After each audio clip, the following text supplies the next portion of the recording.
Today, things go a little sideways on my Z06 project, and then I take it back to the racetrack, and things go more sideways.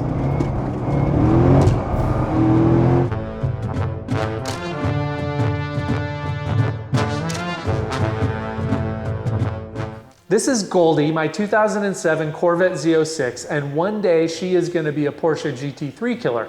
But before I can start the big upgrades, I've had to make quite a few fixes. Last time we did the wheel bearings, and I made a mistake on the install and damaged a boot on one of the axles. So today we're going to replace that boot, get her back on the road, and hopefully take her back to the racetrack to find out what she can really do. We're already off to a rough start because I ordered the wrong size gloves. Wait a second, I said I wasn't going to complain anymore. That was it. That was the last time I complained on this channel.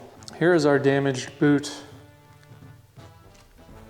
I got the GM Genuine Repair Kit from Rock Auto, which includes the boot, a couple of clamps, and a little clip. Here's the grease that came with the package. I'm not quite sure what to make of that warning diagram. Did that guy eat the grease? What's happening to him? What is that star-shaped thing? Is that an alien? As I was checking out on the Rock Auto website, they suggested I might want to buy this crimping tool, which I will use to crimp these clamps when the time comes.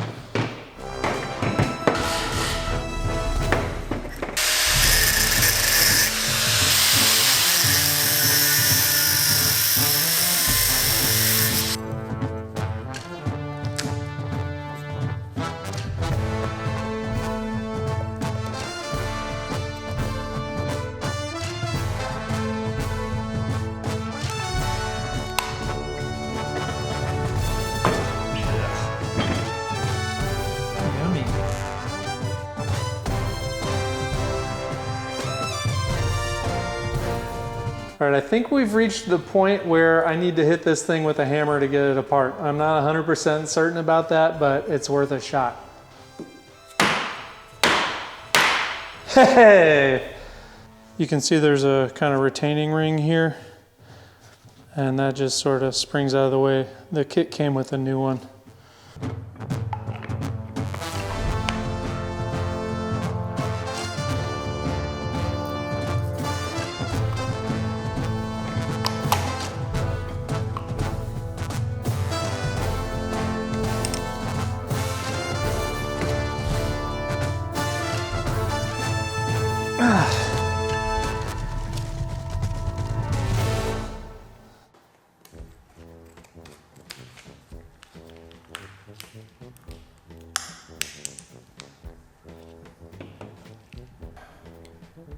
Well, this is where things started to go a little bit wrong. I'm trying to put this thing back together and it just will not go.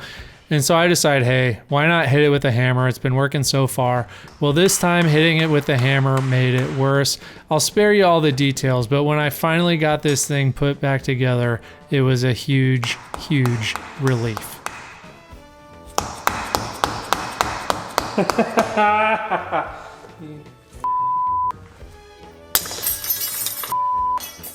Okay, I said I was done complaining, so I'm not going to complain. I'm just going to tell you the story about what happened and how I couldn't get this stupid clamp onto the stupid boot. The crimping tool I had didn't fit, so I had to try a bunch of other stuff. It just went on and on. I put a hole in my thumb. I bled all over the place. I got super frustrated. I spent hours on this, and finally, I just had to give up. But at least I had a good attitude about it. What's happening? Well, I hate to admit defeat, but this clamp kicked my ass. I could not get it onto the boot no matter what I tried, and now I think I've mangled it to the point where it's never gonna work. So I'm gonna head to the hardware store this morning and see if I can find an alternate solution.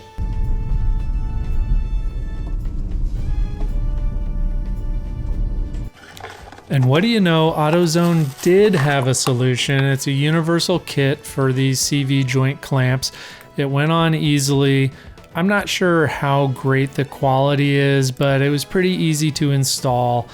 And what I learned from this is sometimes you just need to quit earlier. Instead of trying and trying and trying and banging your head against the wall, sometimes you just need to say, this isn't working. Let me see if there's another solution out there. And sure enough, there was a solution at AutoZone for like $5, and it took me less than 10 minutes to install from beginning to end.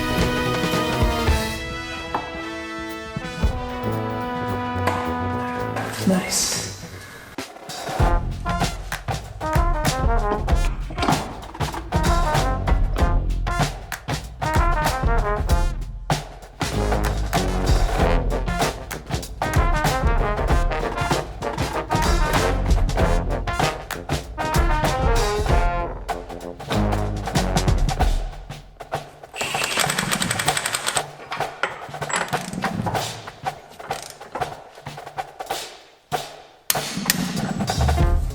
Well, I'm not sure how I feel about that AutoZone clamp kit. The quality is a little iffy. I'm not sure how tight it is, but I guess I'll check it in a little while and see if any grease is leaking. The good news though is that I've got the car back together and we're ready to take it to the track.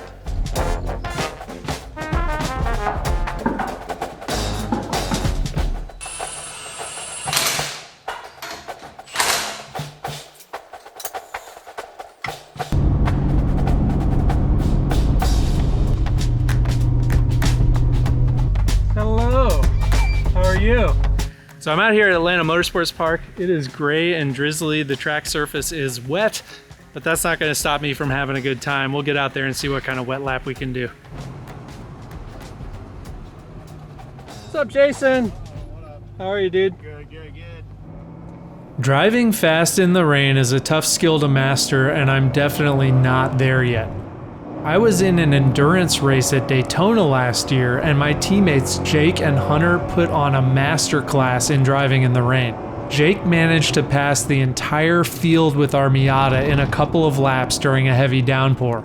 I'll put a link in the description if you're interested in watching that. Spoiler alert, we won our class. Feels good to be back on the track, baby. A wet track can be a good learning tool because you find out about how the car behaves at its limits, but at lower speeds than you would on a dry track. You get understeer, oversteer, ABS braking, but things aren't happening as fast, so it's easier to process what's happening. It's not completely safe though, because you have to remember that the grass is wet too, so if you make a mistake on the wrong part of the track, you can still go sliding into a wall. I chose to run my stock wheels with Michelin Pilot Sport 4S tires because they're known for having a lot of wet grip. Oh, almost lost it. Jeez. At this point, I've been working on this car for 3 months, and it's felt like a constant case of 2 steps forward, 1 step back. That can be frustrating if you focus on the setbacks, but it's important to remember that you're still moving the ball forward. You're still making progress. A bit of ABS. And this track session represents real progress. I ended up running 10 laps in this session, and if you've been watching the series, you'll know I've never been able to do more than a single fast lap because of the braking vibration issues I had. The mods I've got on the car right now represent probably the bare minimum you'd want to do in order to be ready for a track day.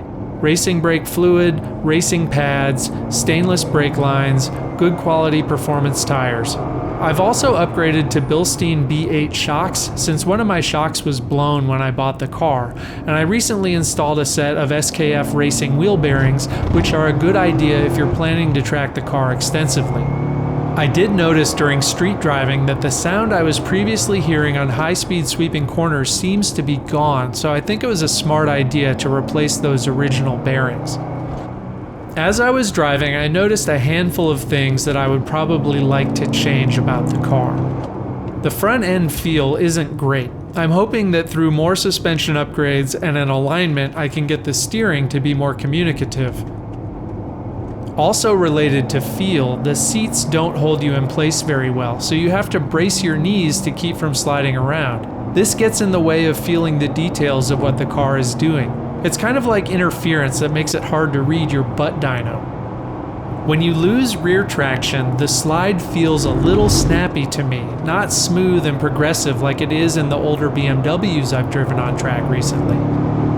I've heard that this generation of Corvette is prone to bump steer, which means that your toe settings change dynamically based on how the suspension is compressed. So I think that's going to be important to address. And speaking of the suspension, it feels a bit soft with more body roll than I'd like. I set the gauge cluster to report oil temps, and even though it was cool out and I was turning slow laps because of the rain, the oil temps kept creeping up throughout the session. I suspect that on a hot, dry day, I might have issues with the cooling.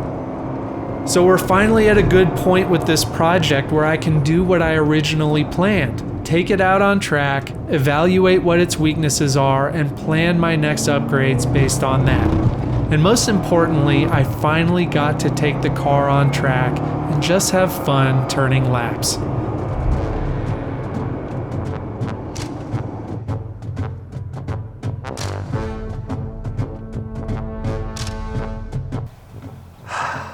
It felt so good to get Goldie out on track and be able to turn lap after lap without any issues. The car is finally track capable.